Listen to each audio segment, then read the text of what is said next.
Hello friends, कैसे हैं आप लोग। सबको मेरा जय भीम। नमो बुद्धाय। बुद्ध और उनका धम्म में प्रकृति नामक चंद्रलिका की प्रवज्जा भिक्खुनी संघ में सम्मान। नंबर 1। उस समय भगवान श्रावस्ती में अनाथ पिंडक के जेतवन राम में विहार कर रहे थे।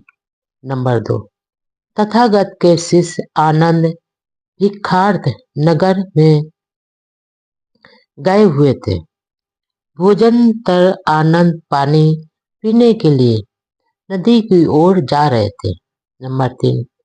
उन्होंने एक लड़की को देखा जो नदी से घड़े में पानी भर रही थी। आनंद ने उससे पानी मांगा। नंबर 4। लड़की का नाम प्रकृति था। पानी देने से इनकार करते हुए वह बोली, मैं चंडाल कन्या हूँ, मैं पानी नहीं दे सकती। नंबर 5। आनंद ने कहा, मुझे पानी चाहिए, मुझे तुम्हारी जात नहीं चाहिए। तब लड़की ने आनंद को अपने बर्तन से कुछ पानी दिया। नंबर 6। इसके बाद आनंद जेतवन लौट आए। वह लड़की भी आनंद के पीछे पीछे आई और आनंद के ठहरने के स्थान का पता लगा लिया। उसने यह भी मालूम कर लिया कि उनका नाम आनंद है और वह भगवान बुद्ध के शिष्य है। नंबर 7। घर लौटकर उसने अपनी माँ मांदगी से सारा वृत्तांत कहा और जमीन पर लेट कर रोने लगे। नंबर 8। माँ ने रोने का कारण पूछा तो लड़की प्रकृति ने सारी कहानी कह सुनाई और कहा, यदि तुम मेरा विवाह करना चाहती हो तो मैं केवल आनंद से ही विवाह करूंगी, मैं किसी अन्य से विवाह नहीं करूंगी। नंबर 9। माता पता लगाने चल दी। लौटकर लड़की से बोली कि ऐसा विवाह असंभव है क्योंकि आनंद ने ब्रह्मचर्य व्रत ग्रहण कर रखा है। नंबर 10। यह बात सुनी तो लड़की बहुत दुखी हुई। उसने खाना पीना छोड़ दिया। वह यह सब मानने के लिए तैयार नहीं थी और अपने निर्णय को भाग का निर्णय कहने लगे। इसलिए उसने कहा, माँ, तुम तो जादू टोना जानती हो ना, तो तुम इस उद्देश्य की पूर्ति के लिए जादू टोना क्यों नहीं करती। माँ बोली, मैं देखूंगी कि क्या हो सकता है। नंबर 11। मनतंगी ने आनंद को अपने घर पर भोजन के लिए आमंत्रित किया। लड़की बहुत प्रसन्न हुई। मातंगी ने तब आनंद से कहा कि उसकी लड़की उनसे शादी करने के लिए अत्यंत उत्सुक है। आनंद ने उत्तर दिया, मैं ब्रह्मचर्य व्रत ग्रहण किए हुए हूँ, मैं किसी भी स्त्री से विवाह नहीं कर सकता। नंबर 12।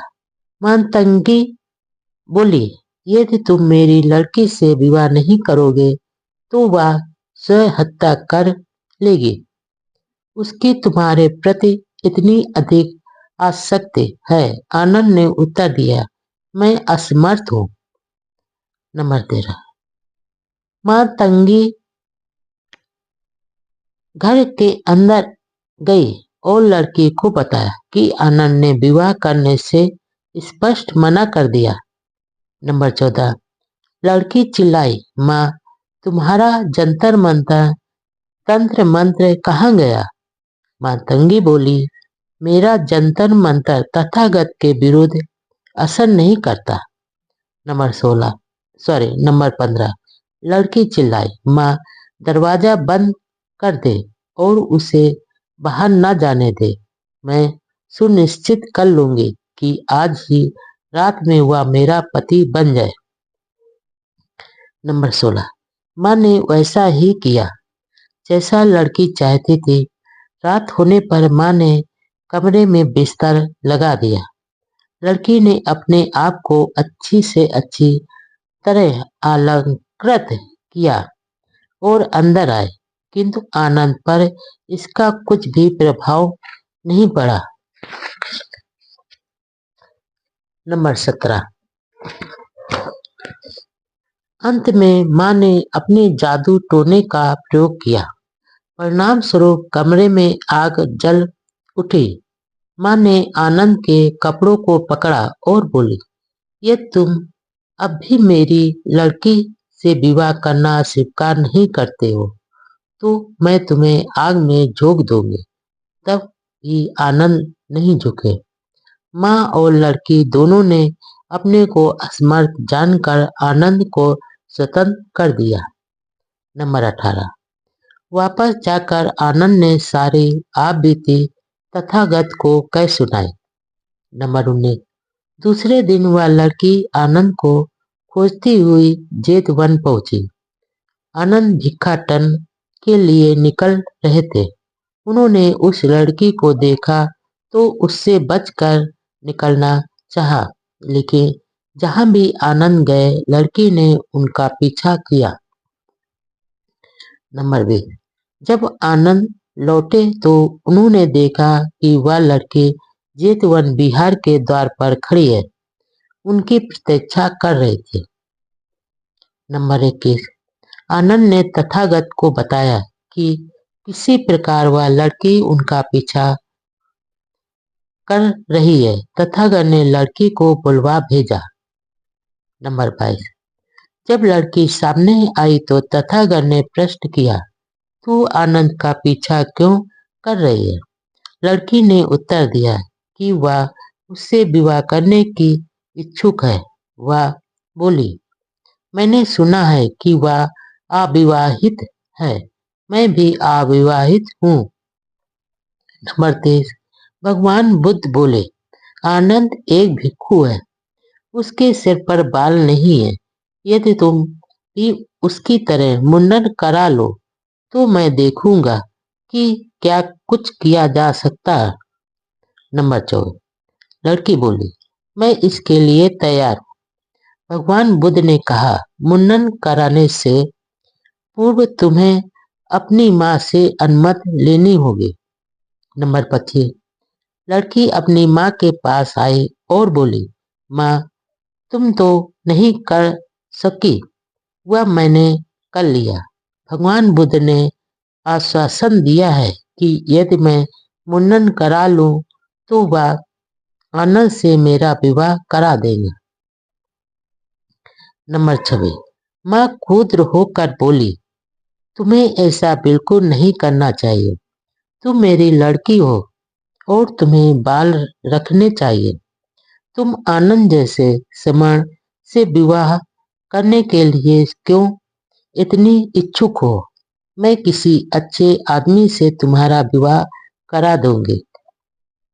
नंबर 27।